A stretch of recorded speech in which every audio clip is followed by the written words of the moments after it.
বন্ধুরা, মুক্তি রান্নাঘরে সবাইকে স্বাগত। আজকে আমি রান্না করব পুরনো দিনের মতন আলু, যেরকম আগেকার মানুষরা আলু রান্না করতো। মাছের মাথা দিয়ে কাঁচা জলে আলুটা আমি রান্না করব। আলুটাকে আমি ছুলে নিয়েছি, এখন আমি আলুটাকে কেটে নিচ্ছি।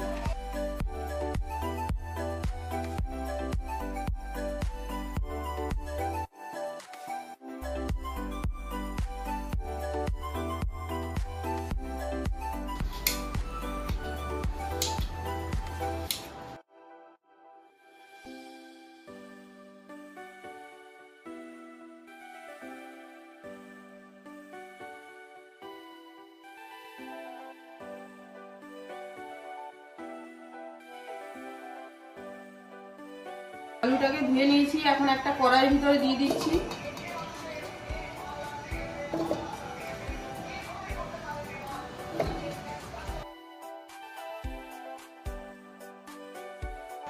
দিয়ে দিচ্ছি হলুদ, লঙ্কার গুঁড়ো, লবণ। এখন আমি আলুটাকে বসিয়ে দিচ্ছি সিদ্ধ হওয়ার জন্য। আলুটাকে আমি প্রথমে সিদ্ধ করে নেব। একটা ঢাকনা দিয়ে ঢেকে দিচ্ছি।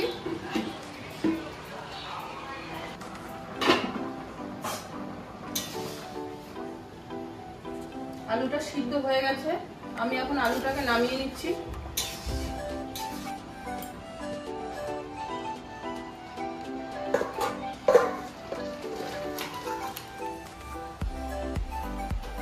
আমি একটা মশলা নিয়েছি, মশলাটা আমি এখন ভেজে নেব। নিয়েছি গোটা জিরে, গোটা ধনে, আর নিয়েছি গোটা গরম মশলা। আমি এটাকে ভেজে নিচ্ছি।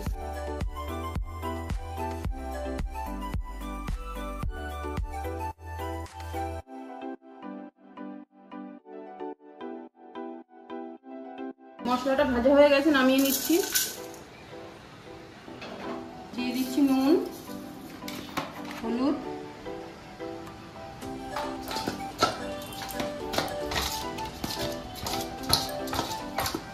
ভেজে নিচ্ছি।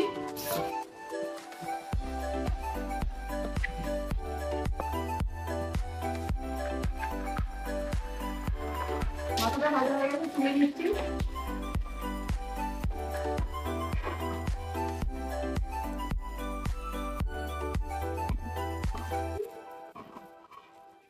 মাথাগুলোকে সব ভেজে নিয়েছি, এখন আমি ফোড়ন দিয়ে দিচ্ছি।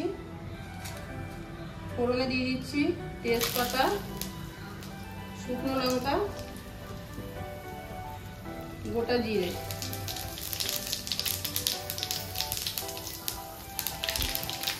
আদা বাটা,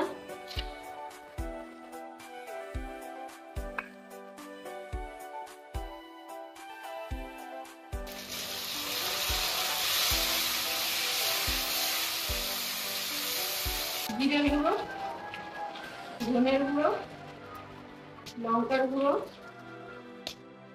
হলুদ, লবণ।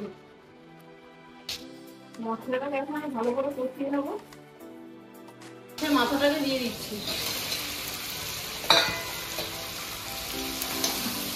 মাছের মাথাটাকে দিয়ে মশলাটাকে ভালো করে আমি কষিয়ে নেব। মাছের মাথাটা সব ভেঙে ভেঙে দেবো। মাছের মাথাটাকে আমি ভালো করে কষিয়ে নিয়েছি।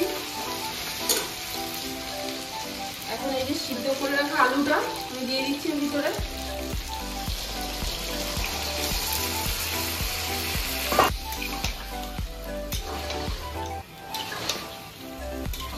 এখন আমি ঢাকা দিয়ে রাখছি, এটাকে ভালো করে ফুটিয়ে নেব।